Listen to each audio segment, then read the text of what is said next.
This is He Who Moans, Doctor Who reviews. I only complain because I like Doctor Who and I care. And I overanalyze too much because, whatever, it's just my opinion. Time Heist looks amazing. It does make sense they do something elaborate after the minimalist listen last week, but the main problem was I kind of had a similar experience to the one I had with Dare the Doctor. I spent most of it going, you're a really talented director, Mr. McKinnon. You two production team, you're great. You've shot some really interesting and downright beautiful images. I just wish I gave a shit about what was happening in them. Yeah, it's that problem again. I really mean that, though. I always want to be excited by what's happening in Doctor Who, and the attitude employed in Time Heist is incredibly encouraging. But yeah, there's the me not caring again. And I know I've had positives to say so far, but I seem to be having that question of, am I really that enthusiastic about this pervading my thoughts with Series 8 so far? And I really wanted this one to change all that. I really wanted to like Time Heist. But I just don't. I wanted to think that I was hyped about this episode because the Next Time trailer looked at least visually interesting, but upon watching it I realised it was mostly to do with the bank teller. Yeah, this is one of the weirder, more interesting monster designs in New Who. It's one of the most alien-looking aliens that we've seen in it. Like, you know how New Who's monster designs, sometimes they can be a bit, well, half-arsed. Humanoid fly in a boiler suit. Humanoid fish with machine guns. Aliens which are basically humans but with 3D facial tattoos. Imagination! But look at this thing. That's definitely an alien brought to life, that is. This thing is just so interesting to look at. Yeah, it looks like it's got two dicks with eyes coming out of its head, but that image of the two tellers walking off into the green paradise at the end is just so visually striking that while the episode's a bit bland, I'm at least going to remember these weird things, whatever they are. The teller's just such a dominating presence that I wish it had been used in a more interesting context. Not to say that a bank robbery situation doesn't work well with it, it fits perfectly fine with what the teller is, but I'm just saying, this thing just could have been in anything and I would have gone, wow, just look at this thing. Though I will admit it's probably got something to do with me being one of those boring people who genuinely enjoys aquariums. Right, got that out of the way with why this episode doesn't really work for me, and it predictably is what I always talk about. Yep, it's that problem again. The writing just isn't interesting enough to back it up. And I really, really didn't want to come away with that impression. I want to love the shit out of Time Heist. Who doesn't want to love Doctor Who when it goes flat out bombastic and crazy like this? And lots of people felt enthusiasm from that, and it's had a fairly positive reception. But for me, if I feel like the writing's just not strong enough, that's always going to be a problem.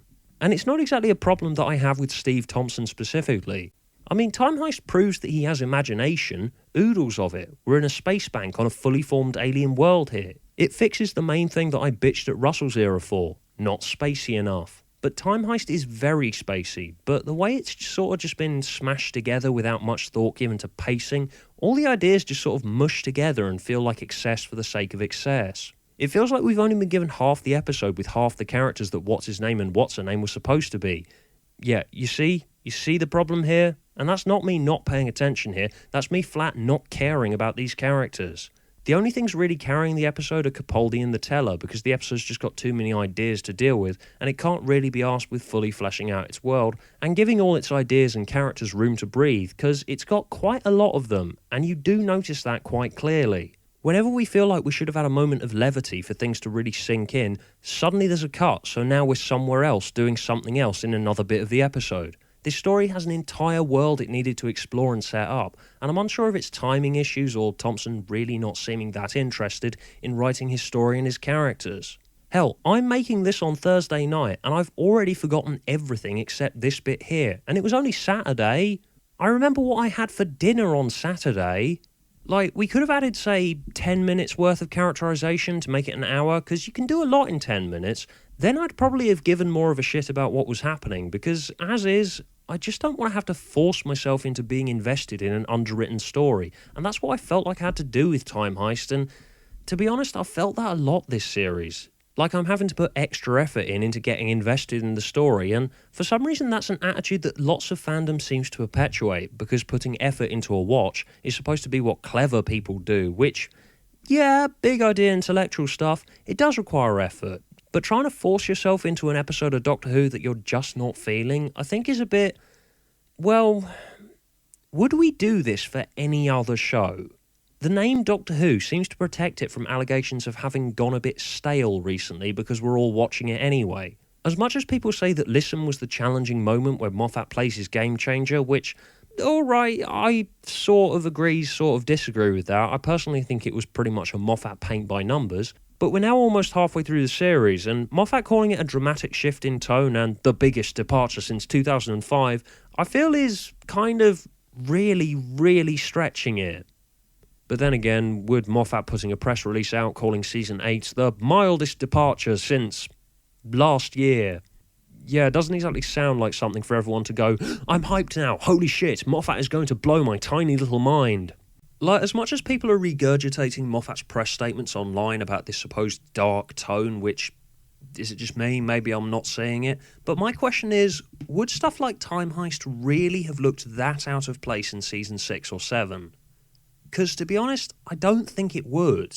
And I'm not having a bitch going, ooh, where's that dark tone that you promised, Moffat, like lots of people are. I couldn't really give that much of a toss, to be honest, so long as the story's good, but the only real change has been the Doctor is now 56 and Scottish. Like, nothing's really felt fresh and new to me.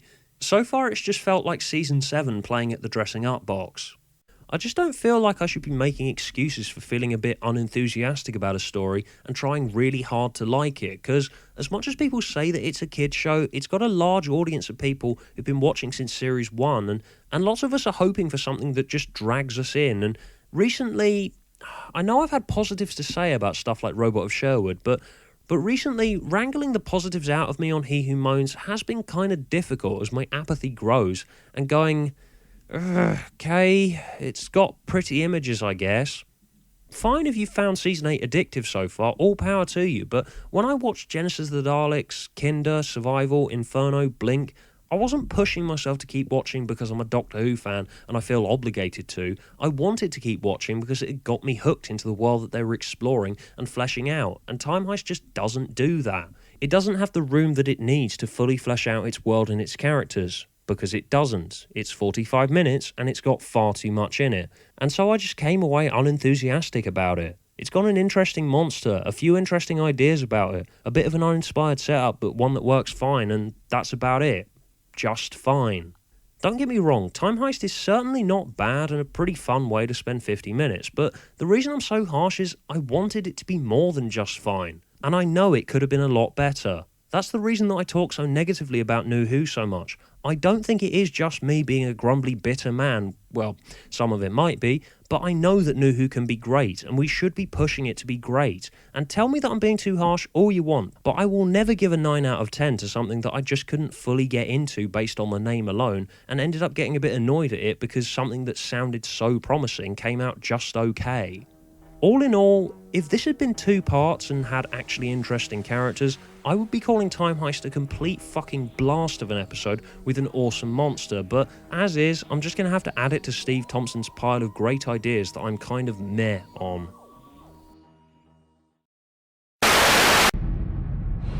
I'm the new caretaker, John Smith. Welcome to Colville, Mr. Smith. Thanks. Why won't you die? I am the Doctor. Why won't you die?